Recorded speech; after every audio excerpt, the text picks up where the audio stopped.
Mon général, Madame Manson, Mesdames et Messieurs les présidents des comités du souvenir français, Mesdames, Messieurs, jeunes porte-drapeaux, nous voici réunis pour cette matinée d'intégration de la 3e promotion des porte-drapeaux, avec pour but la rencontre de votre parrain. Malheureusement, ils viennent de nous quitter. Pour faire suite à la demande qui a été formulée, j'accepte de prendre la suite du parrainage des porte-drapeaux et ce sera un honneur pour moi que d'en assurer la continuité. Nous poursuivrons cette matinée par une petite balade mémorielle. On vous expliquera ce que c'est, vous verrez, c'est sympa. Elle vous sera présentée par Christine, que vous avez vu sans doute. À notre retour, un petit film vous sera présenté, parce que Bagnols, c'est quand même, depuis quelque temps, assez vindicative. À savoir que ça a commencé en 1793. Vous n'étiez pas né, moi non plus. Mais vous verrez au cours de votre balade certains monuments qui rappellent justement ces événements.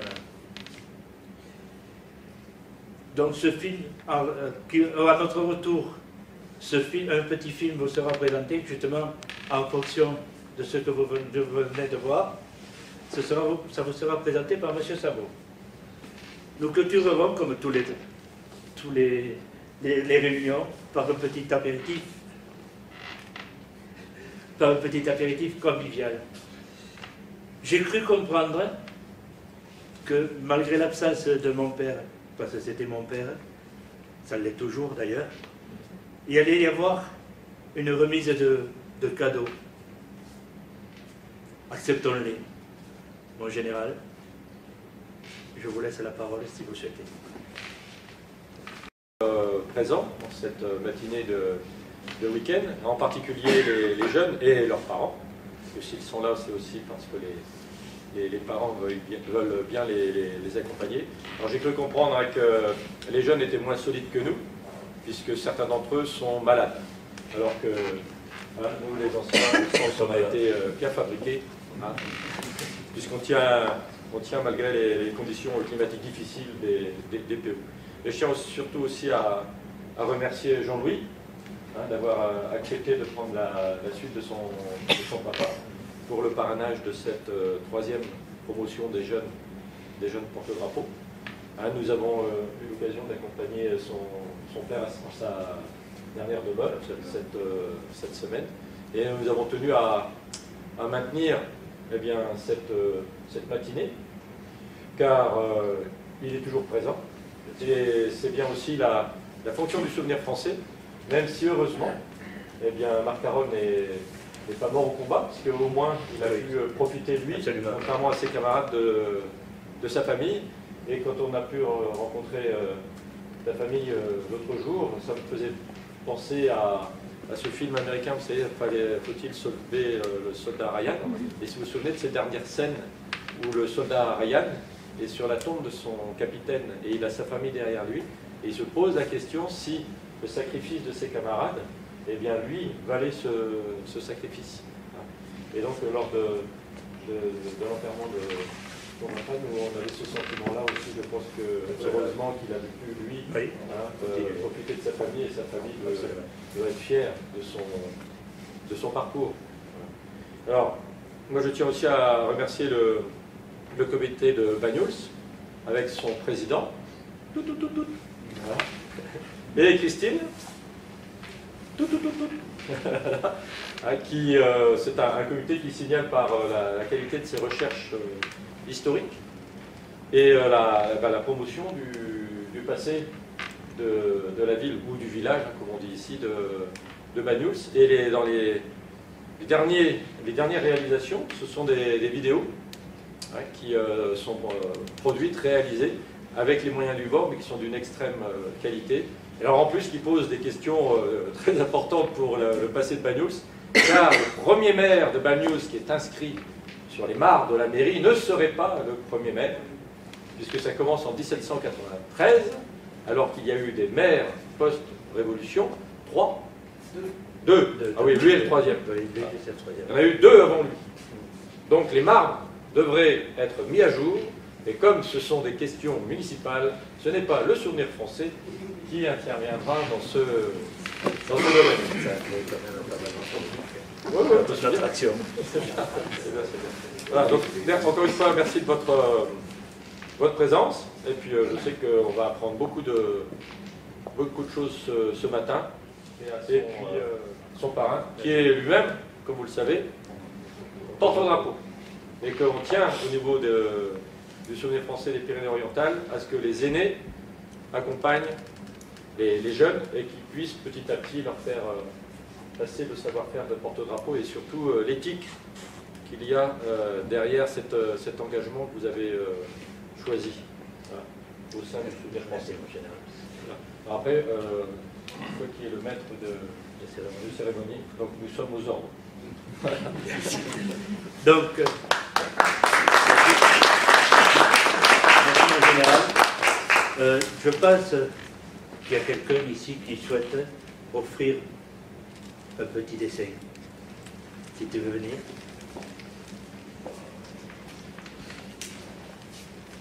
Je te remercie.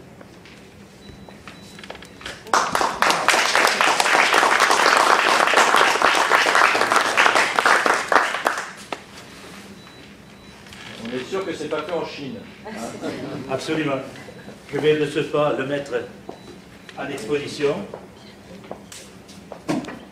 La section Pierre Baille, vous venez, s'il vous plaît. Tous. Allez.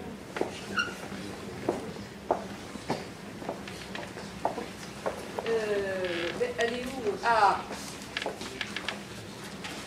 Vous pouvez offrir ceci. Allez, les enfants. Voilà. Et vous allez vers votre parrain et vous lui remettez ce cadeau. S'il vous plaît. Et vous l'entourez.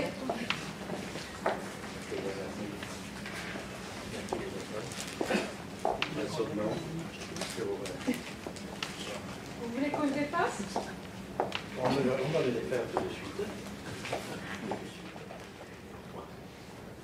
C'est fragile.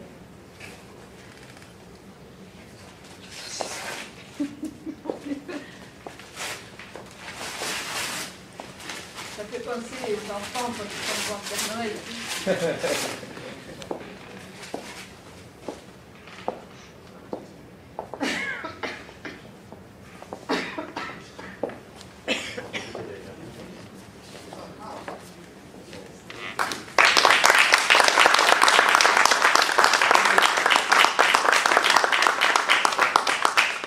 Ce drapeau a une particularité. Excusez-moi, Josiane, mais il faut que je le dise. Il représente la France. Mais il représente aussi Banyuls. Bien,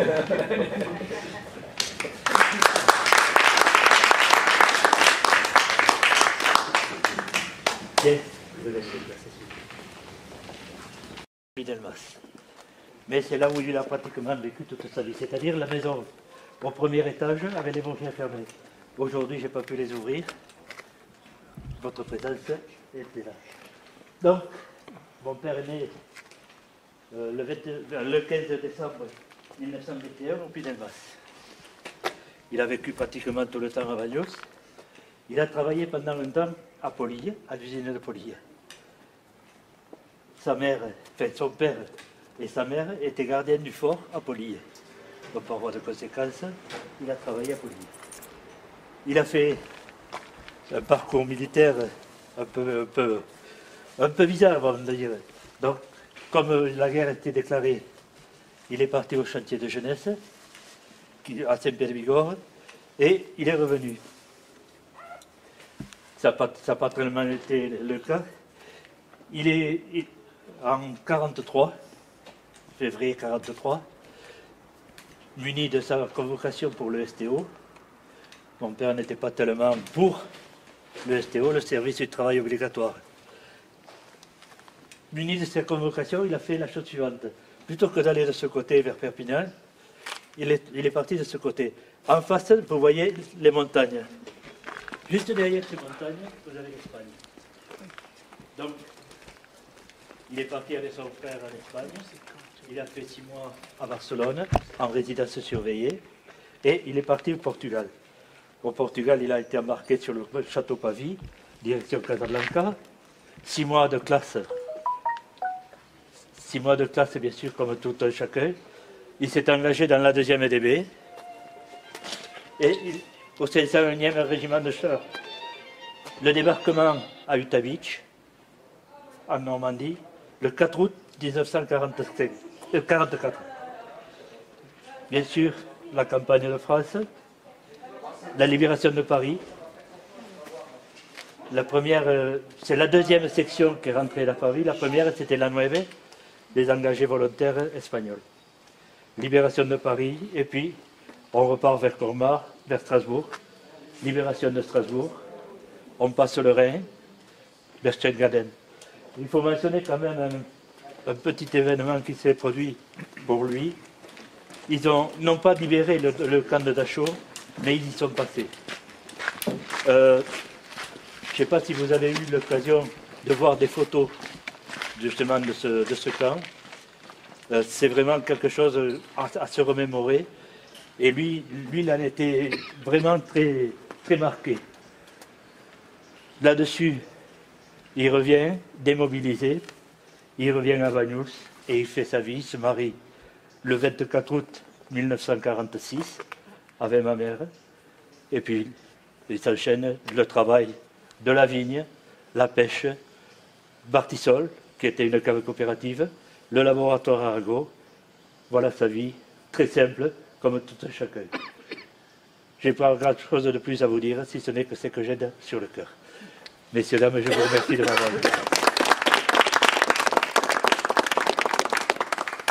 Oui, monsieur Razoul Claude. Si je peux rajouter un petit mot. J'ai sur mon bureau une très belle petite photo, car je suis parisien. Oui. Et j'étais à Paris quand ton père est arrivé, et sous l'Arc de Triomphe, il est dans un tract. Dans l'abstract. Alors cette photo, on l'a en fait, et je voulais la mettre, mais il me semble que je l'ai mise, mais si, quand vous serez, vous reviendrez à la salle, vous avez une photo complètement sur la droite, à droite, vous verrez un abstract, c'est un autochenillé, un abstract. Vous avez une équipe et vous avez mon père. Vous avez une petite flèche. À ce sujet, madame, ma femme est là, elle pourra vous le dire. Nous nous sommes promenés, quelque temps après le décès de ma mère, un peu partout. Et nous avons conduit mon père à notre local que nous avons au Puy-de-Mas. Cette photo était présente au mur. Mon père avait 97 ans. Il est rentré dans le local, il a regardé, et il a vu cette photo. Il a dit, mais ça c'est un tel, ça c'est un tel, ça c'est un tel, ça c'est un tel. Il les a reconnus tous, toute son équipe. Ça prouve quand même qu'il avait une mémoire, une certaine mémoire des choses. Bon, c'est vrai que quand on le lançait sur la guerre, il fallait le débrancher. Mais j'ai appris des choses très récemment que jamais il n'avait parlé. Par pudeur, par humble. Voilà, c'est tout. Christine, à toi. Je vois les volets, alors c'est vrai que sur la feuille, il avait un peu de mal à marcher, alors il se mettait souvent à la fenêtre, donc quand on passait dans la rue, comme ça on le voyait, on pouvait discuter avec lui. Et j'avoue que s'il nous voyait tous là, il nous montrerait de la canne, comme ça, en disant, mais qu'est-ce que vous faites chez moi? Partez, quoi, voilà. C'est ça, en fait, l'idée, c'est-à-dire qu'être un héros, comment dire, je vais vous dire, c'est pas être Superman tous les jours, c'est pas ça qu'on va vous demander, c'est pas d'être des surhommes ou des surfemmes, c'est pas ça l'idée en fait. C'est au moment où la France a besoin de vous, ben, vous allez répondre. Et si notre nation a besoin de nous 6 mois, 1 an, 10 ans, eh ben, on fera ce qu'on peut pour essayer de répondre. Et une fois que c'est fini, ben, on rentre chez soi, et puis on mène sa vie, et on ne demande pas autre chose. Parce que c'est vrai que Marc a reçu beaucoup de médailles, je veux dire, je ne vais pas vous faire la liste de toutes les médailles qu'il a reçues, mais c'est pas ça en fait qui a compté pour lui. Ce qui comptait pour lui, c'est qu'il avait défendu sa manière de vivre. Lui, il aimait son village, il a toujours habité ici, il a toujours aimé Banyuls, il s'est toujours engagé dans la vie de Banyuls. D'ailleurs, sa femme a été conseillère municipale, ta mère, j'en dis, donc souvent, c'est lui qui a dû faire à manger parce que Louisette n'était pas là. Oui, ça compte, ça aussi. Et donc, lui, en fait, ce qui l'intéressait, c'était de conserver sa liberté, sa manière de vivre en France, quoi. Voilà, c'est ça qu'il a voulu conserver. Et une fois que ça a été fait, il est rentré chez lui et il n'a rien demandé à personne. Et en fait, c'est ça un héros. Voilà. Alors lui, il a eu la chance de revenir et de vivre très longtemps. Et il y en a qui, hélas, sont restés sur les champs de bataille. Et c'est grâce à eux qu'on est là et qu'on peut avoir ce discours aujourd'hui. Donc rien que pour eux, merci. Et c'est aussi pour ça qu'on doit faire vivre leur mémoire. Merci. Marc, il est encore très vivant dans nos souvenirs, hein, mais quand les gens sont morts depuis longtemps, comment est-ce qu'on fait pour essayer de leur rendre hommage et de transmettre leur mémoire? Ça, c'est un peu compliqué. Comment faire? Alors, déjà, il y a une réponse qui est plus ou moins institutionnelle, hein, c'est de donner un nom de rue. Donc, vous voyez, ici, on a la rue Marius Douzans. Et en fait, Marius Douzans, lui, c'est un officier de la Légion d'honneur. Donc, lui, c'est un marin, un officier de marine. Il est né en 1848 et il est mort en 1898. Donc, vous voyez, ça commence à dater quand même. Hein. Et donc, en fait, Marius, c'est un Bagnoulin. Alors, pourquoi avoir donné son nom à une toute petite rue? Tout simplement parce que sa maison, on ira la voir, elle est tout au bout. Voilà. C'est la maison où il est né, donc forcément, on a nommé la rue qui passait devant chez lui en son nom.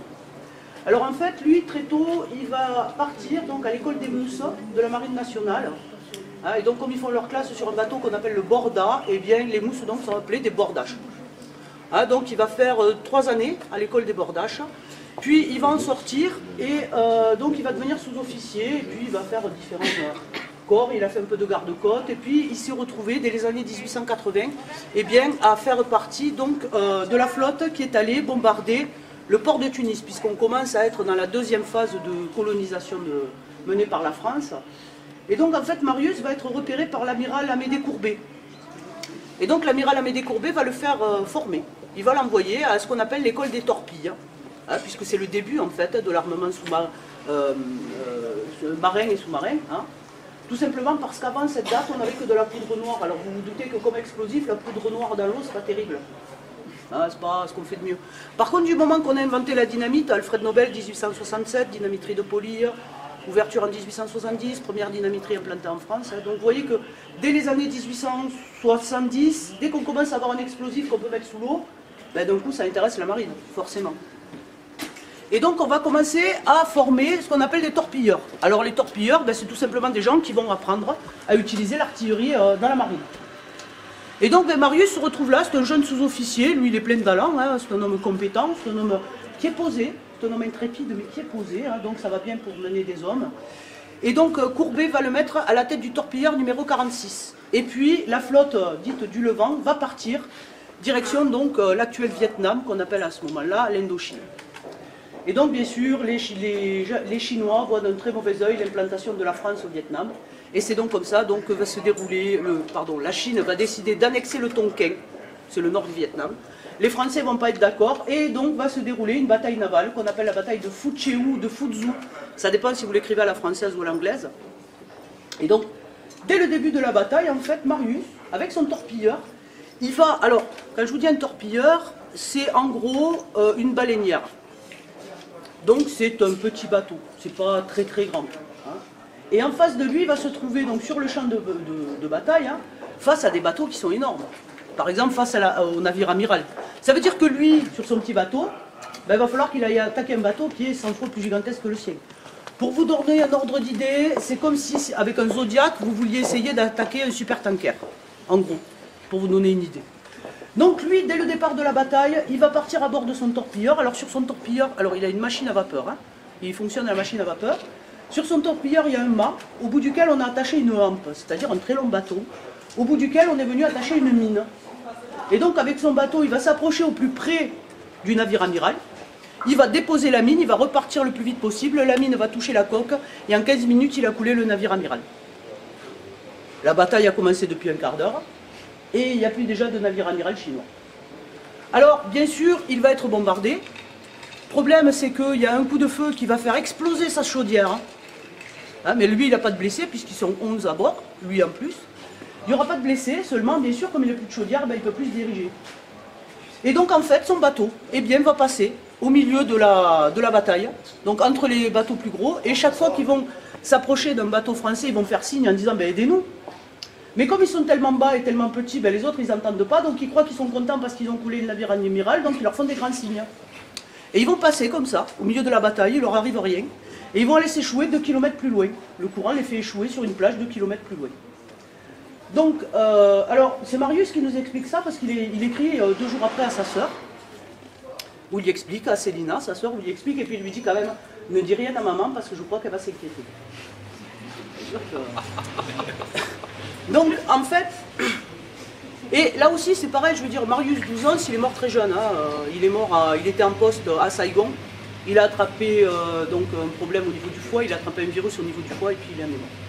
Mais vous voyez aussi que pareil, quoi, je veux dire, Marius 12 ans, ça s'est arrivé en 1884, et puis après, ben, il a continué sa carrière, il a continué à venir habiter dans sa maison quand il n'était pas en mer, je veux dire, il n'a jamais rien demandé à personne. Hein. Donc vous voyez, c'est ça aussi qui est difficile, hein, c'est-à-dire que bien souvent les héros se livrent peu. Hein, c'est pas des gens qui aiment se mettre en avant parce que ce qui les intéresse, c'est pas eux, mais ce qu'ils ont fait. C'est ça qui doit nous intéresser. Donc, ben, il faut qu'on essaie, nous, de transmettre la mémoire, mais sans non plus tomber dans l'outrance en mettant trop le spot sur ces gens-là parce que c'est pas ce qu'ils auraient voulu. Voilà. Donc, si vous avez des questions, alors on va aller voir la Villa 12 ans. Alors, on ne peut pas la visiter parce que c'est une maison privée, elle appartient toujours à des membres de la famille. Mais sachez que Marius 12 ans a demandé à l'ami de la famille qui s'appelait Aristide Mayol de lui décorer sa maison. Et donc Aristide l'a fait, mais avant qu'il ne soit connu. C'est-à-dire qu'il était encore jeune, il sortait à peine de l'école nationale des Beaux-Arts. Et d'ailleurs Jacques l'a visité, la connaît très bien puisqu'il vient avec les scolaires, tous les ans on l'accueille. Et il est toujours... cette peinture le laisse toujours perplexe. Si vous voulez bien le suivre.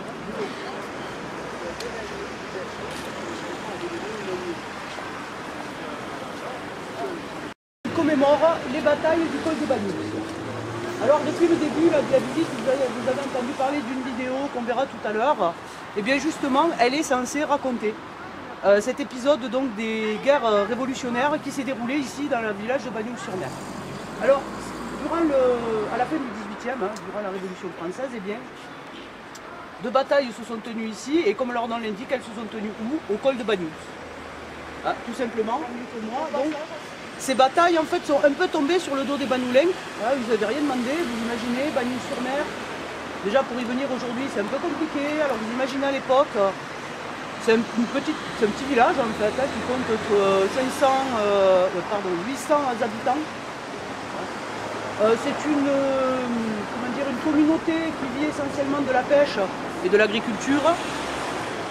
Et surtout c'est une société qui vit en autarcie. En gros, c'est-à-dire que vous mangez ce que vous allez produire dans l'année. C'est simple, hein. C'est-à-dire que vu l'état des routes et vu la cherté que représente le transport par mer, ben, vous essayez d'acheter le moins possible. Donc bien sûr, tout ce que vous avez à disposition, ben, c'est pour l'année. Alors forcément, lorsque vous voyez arriver 5000 hommes, qui sont les armées révolutionnaires, et que ces hommes en plus sont mal équipés et n'ont pas de quoi manger, vous vous demandez à quel moment ils vont partir le plus vite possible. Ben oui, forcément. Hein. Et donc ce qui va se passer, eh bien, c'est que les Banoulins vont prêter assistance aux Français. Les Français en fait ont besoin de passer le col, mais ils ne connaissent pas la route. Les Banoulins la connaissent. Et c'est donc comme ça que sur les 800 habitants, eh bien, il y en a 200 qui vont venir et qui vont créer, on va dire, une troupe supplétive. Là, donc, comme les Banoulins sont habitués à chasser, puis font plus ou moins de la contrebande, chacun a plus ou moins un fusil à la maison. Donc ils viennent avec leur fusil personnel. D'ailleurs, il nous en reste quelques-uns. On en a un à notre local au Souvenir Français. Donc c'est un fusil qui date des années 1760-1770 et qui a été fabriqué en Espagne. Donc vous voyez, ça ne leur pose pas de problème. On peut aller acheter un fusil en Espagne pour tirer sur des Espagnols, ce n'est pas un souci. Donc en fait, ces 200 hommes vont venir et puis on a une 60aine de marins qui vont venir aussi. Et donc ce qui va se passer, eh bien, c'est que les troupes françaises, alors vous imaginez, elles arrivent, elles sont là sur la plage. C'est là qu'elles plantent leur bivouac. Et puis ils vont demander à rencontrer le maire, bien entendu. Donc le troisième maire, l'importance de savoir qui était le maire, eh bien le troisième maire, François Pagès, le reçoit à la mairie. Et la mairie, c'est le café que vous avez là-bas, celui qu'on appelle le bar des Platanes. C'était ça la mairie à l'époque. Et donc ils le rencontrent et bien sûr les Banoulins vont dire d'accord, on va vous aider.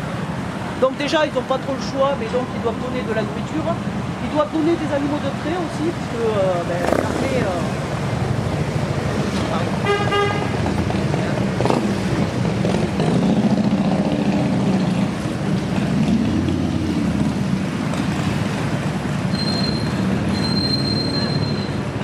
c'est les joies des visites en ville. Donc en fait,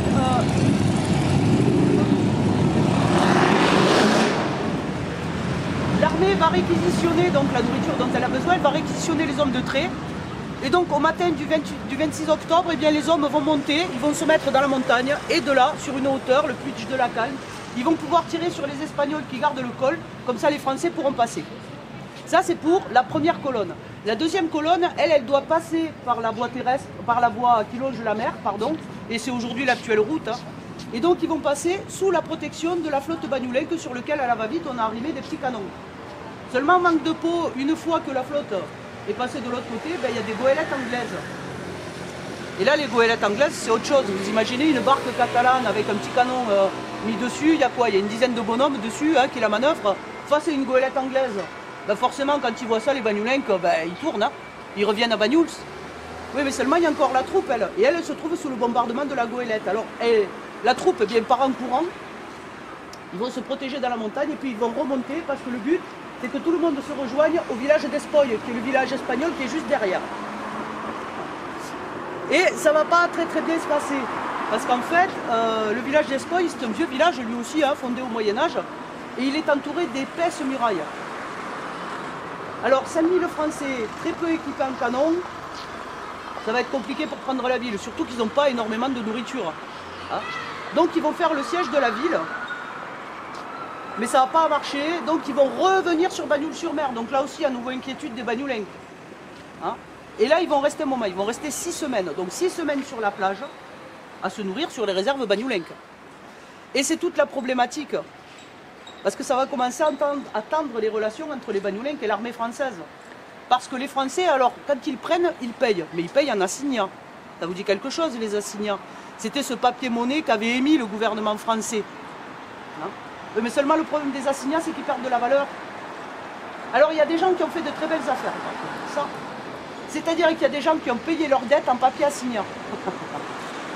Donc, en gros, si vous aviez, je ne sais pas moi, 100 francs de dette, ben, en payant un papier assignat, vous payez 50 francs. Oui, mais seulement l'assignat, il y avait bien marqué 100 francs dessus. Hein, donc il y a des gens qui ont su en tirer profit, mais pour la majorité des paysans, l'assignat, c'est pas terrible, ils n'en veulent pas. Donc ils ne veulent pas être payés avec cette monnaie, on leur prend leur nourriture. Et en plus, ben, ça arrive, hein, quand on a des jeunes filles à la maison, ben, ma foi, les soldats, tout ça, donc bon, ça complique les choses. Ben oui, ça pose un peu de problème quand même. Hein. La jeunesse s'exprimant, bon. Donc en fait, ce qui va se passer, bien, c'est que les Français vont demander des renforts, les Espagnols aussi.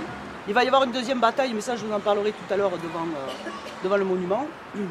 Quoique on passera au tableau, mais on a dit qu'on passait au monument aux morts. Donc voilà, il y a une deuxième bataille qui se passe. On a un très grand tableau dans l'Amérique, mais qu'on ne peut pas vous faire voir aujourd'hui. Donc qui relate cette bataille. Et là, cette fois-ci, c'est les Espagnols qui gagnent. Et donc le village de Banyuls va être occupé pendant 4 mois. Et suite à ces 4 mois d'occupation, on a 130 décès. Alors que les années précédentes, on avait 30 décès, là on est passé à 130, c'est-à-dire qu'on a multiplié par 4. Par 3, pardon. Ouais, 4. Donc en fait, vous voyez, hein, cette occupation, même si elle ne s'est pas soldée par des exécutions de masse, mais comme les armées espagnoles sont arrivées, puis elles aussi elles ont pris de la nourriture, ben, il ne reste pas grand-chose en fait. Donc quand vous avez des enfants qui sont un peu malades, quand vous avez des femmes qui sont allaitantes, quand vous avez des personnes âgées, forcément, quand il n'y a plus rien à manger... Et c'est comme ça que les gares du Roussillon, pour nous, ça va faire un village qui était à 800 habitants, mais qui va passer à 588.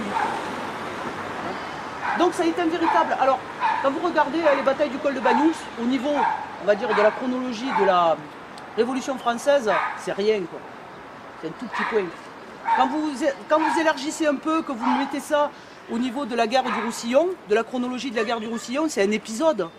C'est un tout petit épisode. Mais quand vous le vivez depuis Bagnols-sur-Mer, c'est un traumatisme. Parce qu'en plus, Puertas, qui est le commandant qui commande les troupes espagnoles, lui dit, écoutez, vous m'avez un peu... Hein, donc ce que je vais faire, c'est que je vais créer un glacis protecteur, donc je vide toute la montagne de ses habitants. Et là, en gros, vous n'avez pas le choix. Hein. L'armée espagnole, elle arrive dans votre masse, et vous avez une demi-heure pour dégager. Et si vous ne dégagez pas, ben, vous y restez. Et c'est comme ça que... Dans de nombreuses masses, on a des puits, et à l'intérieur des puits, qui sont des puits inutilisés, on va retrouver des squelettes.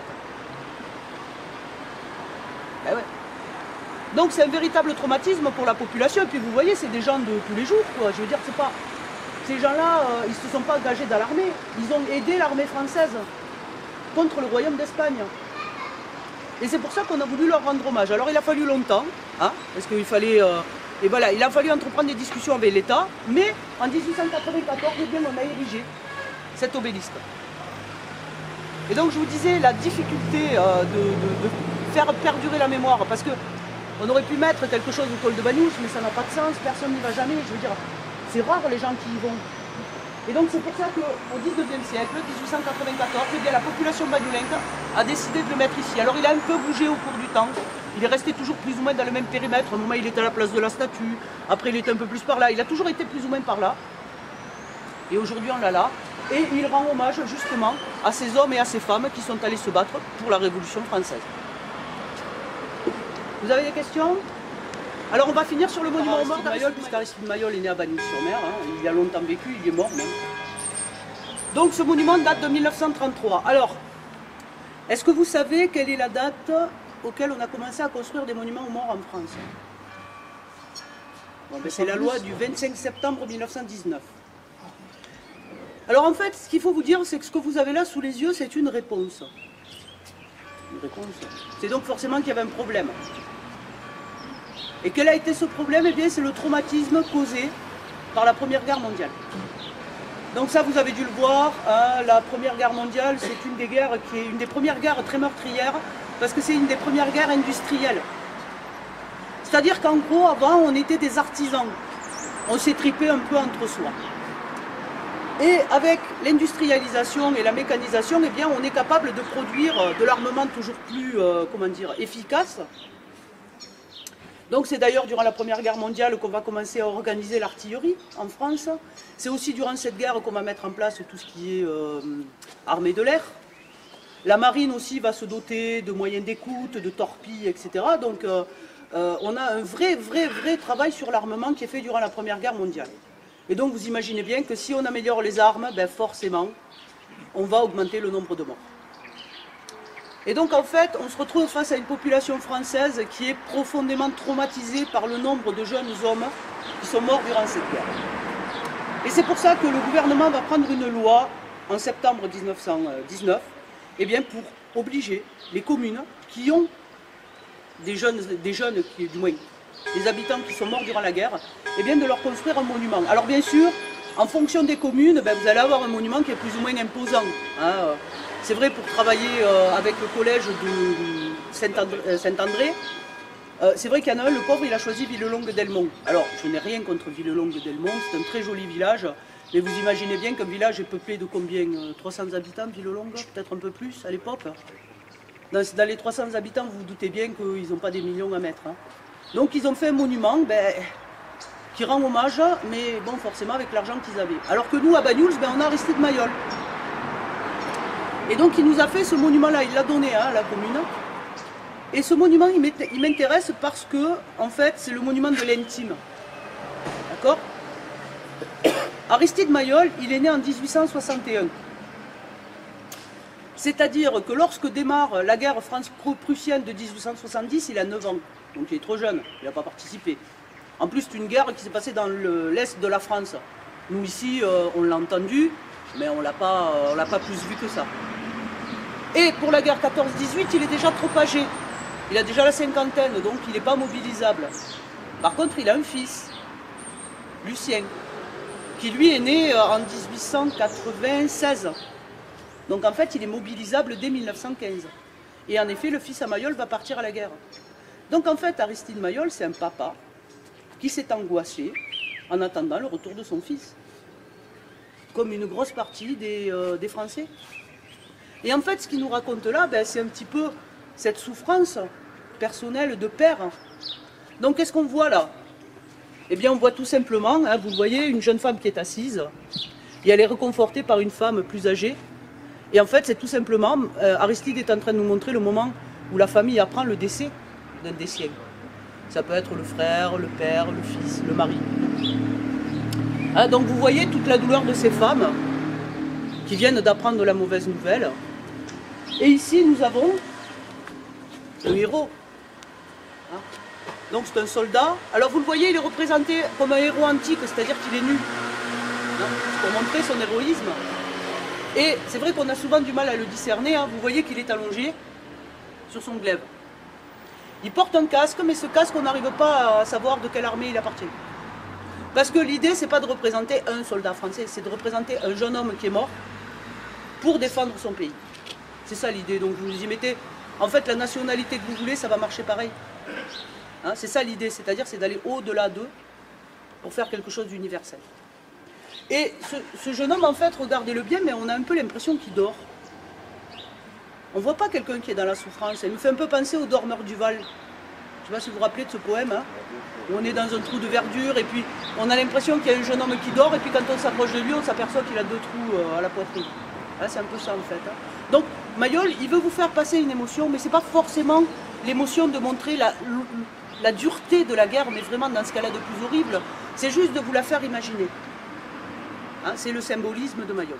Et de ce côté, eh bien, on a ces 3 femmes qui ont la tête voilée et qui sont reliées les unes aux autres par des couronnes de laurier.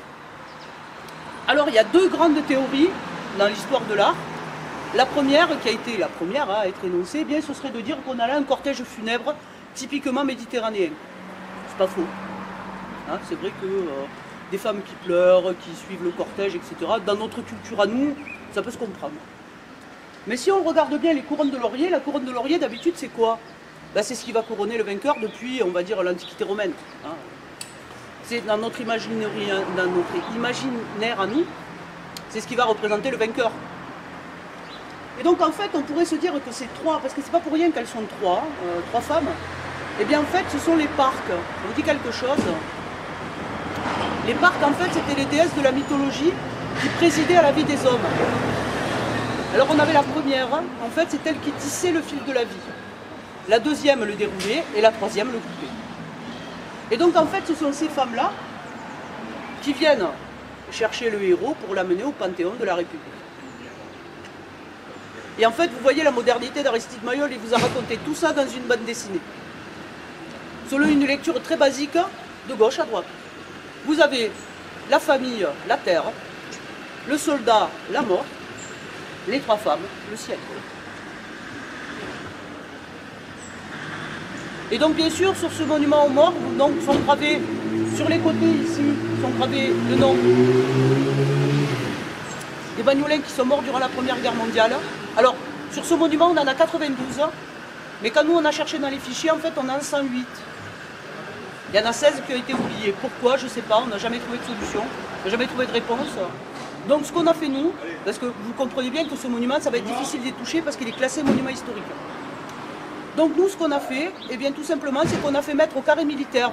Alors le carré militaire, vous savez ce que c'est? Donc en fait, si jamais vous êtes mort pour la France, eh bien si vous n'avez pas de tombe, on vient vous enterrer, c'est l'État qui le prend en charge et qui vient vous enterrer dans le carré militaire. Donc nous à Banyuls, comme dans toutes les communes, on a un carré militaire, et bien c'est au carré militaire qu'on est allé mettre une plaque qui recense les 108 noms des Bagnoulins qui sont morts pour la France durant la Première Guerre mondiale. Et ici sur les côtés, ici, vous avez ceux qui sont morts durant la Deuxième Guerre mondiale, durant les guerres de décolonisation et durant les OPEX. Hein, puisque la France n'est plus en guerre en Europe, mais elle a toujours des troupes à l'extérieur. D'ailleurs, on le voit bien avec le Mali, hélas. Hein, on a toujours des gens à l'extérieur. C'est ce qu'on appelle les opérations extérieures. Et bien sûr, lorsqu'ils meurent, aussi ont droit au statut de mort pour la France. Donc, vous le voyez, on a vu plusieurs témoignages, en fait, de comment est-ce qu'on essaie de faire vivre la mémoire des héros qui nous ont quittés. Quand il y a longtemps qu'ils nous ont quittés, ça devient difficile parce qu'on ne les a pas personnellement connus. Marc Carole, je pourrais vous en parler, mais parce que je l'ai connu. Mais là, pardon, mais les gens qui sont morts à la guerre de 14-18, je ne les ai pas connus. Les gens qui sont morts en 1793 au col de Bagnoul, je ne les ai pas connus non plus. Et pourtant, j'essaie, comment dire, de leur redonner de la chair, de les refaire vivre. Alors c'est un temps fugace, hein, mais pour ne pas qu'on les oublie. Et c'est tout le but en fait d'une cérémonie et d'un hommage, c'est que le temps d'un moment, eh bien, on redonne chair à ces hommes et à ces femmes qui par leur combat et bien souvent leur sacrifice, eh bien, nous ont permis d'être là aujourd'hui. Est-ce que vous avez des questions? Eh bien, je vous remercie de votre attention.